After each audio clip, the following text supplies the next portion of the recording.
Hello friends, मैं जय आपका विशेष ज्ञान में स्वागत है। फ्रेंड्स आज के इस वीडियो में मैं एक व्यूअर के क्वेश्चन को सॉल्व करूंगा। तो फ्रेंड्स वीडियो देखने के बाद अगर आपको ऐसा लगे कि आपके पास इससे अच्छा सॉल्यूशन है तो प्लीज आप मुझे सजेस्ट कीजिएगा कमेंट बॉक्स में।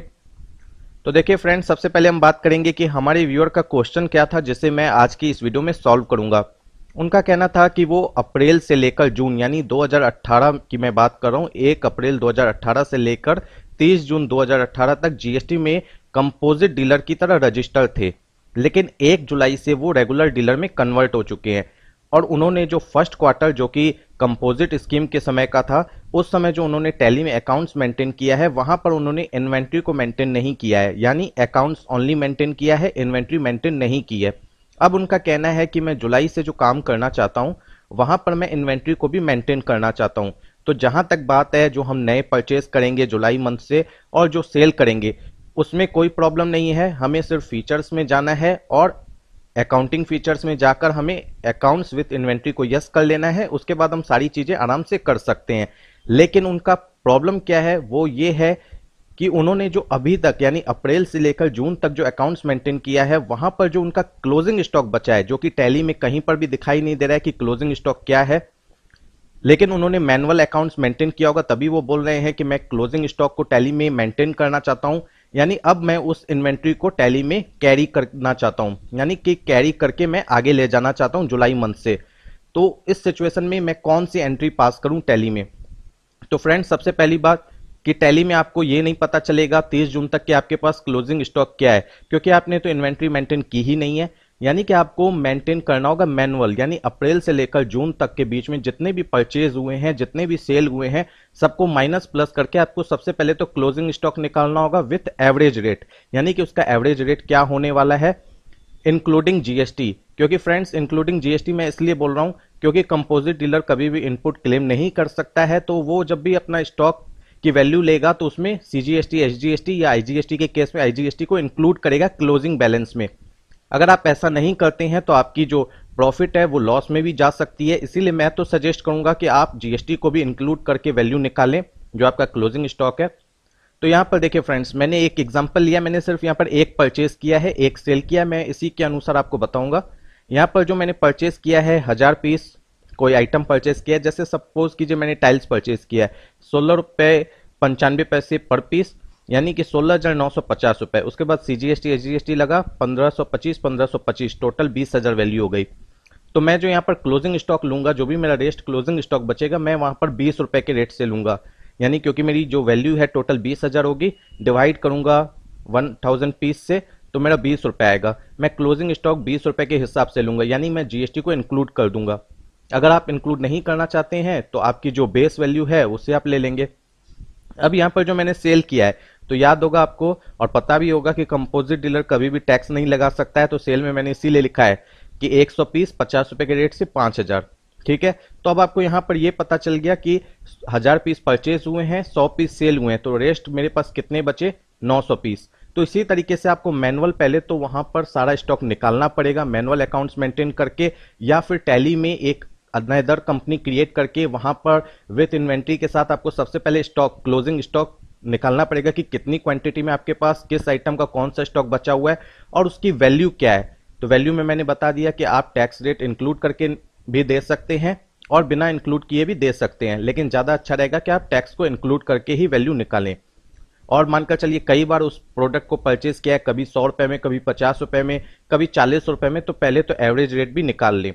ये सारी चीजें अगर आपको पता है तो उसके बाद मैं अब आपको सारी चीजें बताता हूं कि टैली में कैसे करना है। यानी ये सारी चीजें आपको खुद से मैनुअल करनी पड़ेगी, जैसा कि अभी मैंने एक छोटी सी एग्जांपल लेके आपको एक्सेल सीट में दिखा दिया। अब हम टैली की बात करते हैं। टैली में सपोज कीजिए फ्रेंड्स, जैसे कि मैं अभी आपको यहां पर पीएल दिखा देता हूं, मैंने सारी एंट्रीज पास करके रखी हैं। सबसे पहली बात, यहां पर देखिए क्लोजिंग स्टॉक भी आपको दिखाई दे रहा है, परचेज भी दिखाई दे रही है, यहाँ पर आपको टैक्सेस के अमाउंट भी दिखाई दे रहे हैं 3050। क्योंकि फ्रेंड्स एक बात यहाँ पर क्लियर कर दूं कि अगर आप अकाउंट्स ओनली मेंटेन करते हैं, यानी कि जैसा उनकी सिचुएशन है, उन्होंने जो कहा है वहां पर अगर वो वैल्यू ऐड भी करना चाहेंगे तो कोई फैक्टर नहीं करेगा, कोई फर्क ही नहीं पड़ेगा। पीएल में जैसा अमाउंट रिफ्लेक्ट होगा वैसा ही रिफ्लेक्ट होगा हमेशा। ठीक है, तो मैंने जब क्लोजिंग स्टॉक जो उनका रेस्ट बचा वो जब मैंने कैरी किया तो वहां पर मैंने उसकी वैल्यू को ऐड कर दिया। तो वो देखिए अब मैंने कैसे किया। सबसे पहली बात हम बात कर लेते हैं F11 यानी फीचर्स की, स्टैट्यूटरी एंड टैक्सेशन की, यहाँ पर सेट अल्टर जीएसटी डिटेल्स की। जब वो 1 अप्रैल से लेकर 30 जून तक होंगे तब उन्होंने कंपोजिट स्कीम यहां पर चूज करके रखा होगा, ठीक है। लेकिन जब वो 1 जुलाई में अपने रेगुलर में कन्वर्ट हुए हैं तो उसके बाद उन्हें सबसे पहले तो यहाँ पर रेगुलर चूज करना होगा। यहाँ पर एप्लीकेबल फ्रॉम 1 जुलाई डाल देंगे और बाकी डिटेल्स फिल कर देंगे। उसके बाद एक्सेप्ट कर लेंगे इस विंडो को। ये चेंज करने के बाद उन्हें क्या करना होगा, जैसा उनका केस है अकाउंट्स ओनली उन्होंने मेंटेन किया था तो उन्होंने इस ऑप्शन को यस किया होगा। जो फर्स्ट ऑप्शन है मेंटेन अकाउंट्स ओनली, तो इसे उन्होंने यस किया होगा अप्रैल से लेकर जून तक। अब उन्हें क्या करना है, जुलाई से इस ऑप्शन को यस कर लेना है, यानी इस ऑप्शन को नो करेंगे। उसके बाद ये ऑप्शन एक्टिवेट हो जाएगा नीचे वाला इंटीग्रेटेड अकाउंट्स एंड इन्वेंट्री, फिर इसे यस करके इस विंडो को कंट्रोल ए से एक्सेप्ट कर लेंगे। सबसे पहली बात आप समझ चुके हैं कि 2 चीजें आपको करनी पड़ेगी अगर आपकी भी ऐसी सिचुएशन है कि सबसे पहले तो आपको जीएसटी की डिटेल्स में जाकर रेगुलर वहां पर दिखाना पड़ेगा, फिर अकाउंट्स विद इन्वेंट्री को एक्टिवेट करना पड़ेगा। अब उसके बाद हम बात कर लेते हैं जो एंट्रीज मैंने की है। फ्रेंड्स आप स्क्रीन पर देख सकते हैं मैंने परचेज की एंट्री को पास किया हुआ है, ये समझते हुए कि मैं एक कंपोजिट डीलर हूं। आप देख सकते हैं 1 तारीख को पास है ये एंट्री। और कंपोजिट डीलर अगर अकाउंट्स ओनली मेंटेन करता है तो उस सिचुएशन में कैसे एंट्री पास करेगा आप देख सकते हैं स्क्रीन पर, जैसी कि उनकी सिचुएशन थी मेरे व्यूअर की। उसके बाद आपको दिखा देता हूं सेल की एंट्री। यहां पर सेल भी मैंने इस तरीके से किया क्योंकि मैं अकाउंट्स ओनली मेंटेन कर रहा हूं जून तक। उसके बाद मैं करूंगा अकाउंट्स विथ इन्वेंट्री।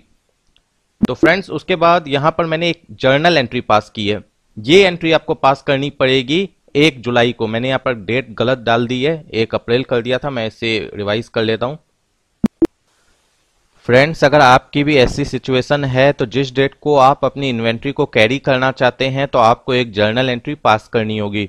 तो कैसे पास करनी होगी फ्रेंड्स, सबसे पहले डेट डाल देंगे जर्नल वॉचर में, उसके बाद डेबिट करेंगे परचेज को।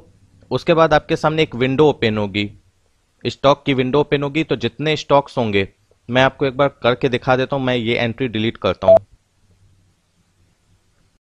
मैं आपको प्रैक्टिकल करके दिखाता हूं तो ज्यादा अच्छे से समझ में आएगा। परचेज, उसके बाद इस तरीके की विंडो ओपन होगी। जो भी आपका आइटम हो यहां पर सेलेक्ट करते जाएं, उसकी क्वांटिटी एंटर करते जाएं, उसका जो रेट है जैसे कि इंक्लूडिंग जीएसटी मैंने यहां पर लिया है वो डाल दें। उसके बाद फिर क्रेडिट करें परचेज को और इसमें कुछ नहीं सेलेक्ट करेंगे, डायरेक्ट एंट्री को एक्सेप्ट कर देंगे। तो फ्रेंड्स इससे होगा क्या कि आपकी डबल बार एंट्री भी नहीं होगी टैली में।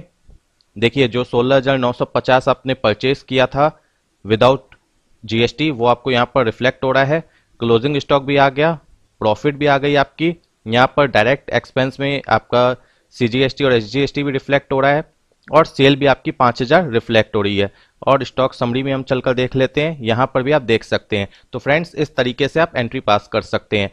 तो अगर आपको ये नहीं पता है कि आप जीएसटी की वैल्यू कैसे इंक्लूड करेंगे डायरेक्टली अपने क्लोजिंग स्टॉक में, अगर आप अकाउंट्स विथ इन्वेंट्री भी मेंटेन कर रहे हैं तो इसके ऊपर ऑलरेडी मेरी वीडियो है, आप वो वीडियो देख सकते हैं जिसकी लिंक आपको इस वीडियो के डिस्क्रिप्शन बॉक्स में मिल जाएगी। तो फ्रेंड्स अगर वीडियो पसंद आए तो प्लीज वीडियो को लाइक करें, चैनल को सब्सक्राइब करें और हो सके तो इसे अपने फ्रेंड्स के साथ जरूर शेयर करें। Thank you friends.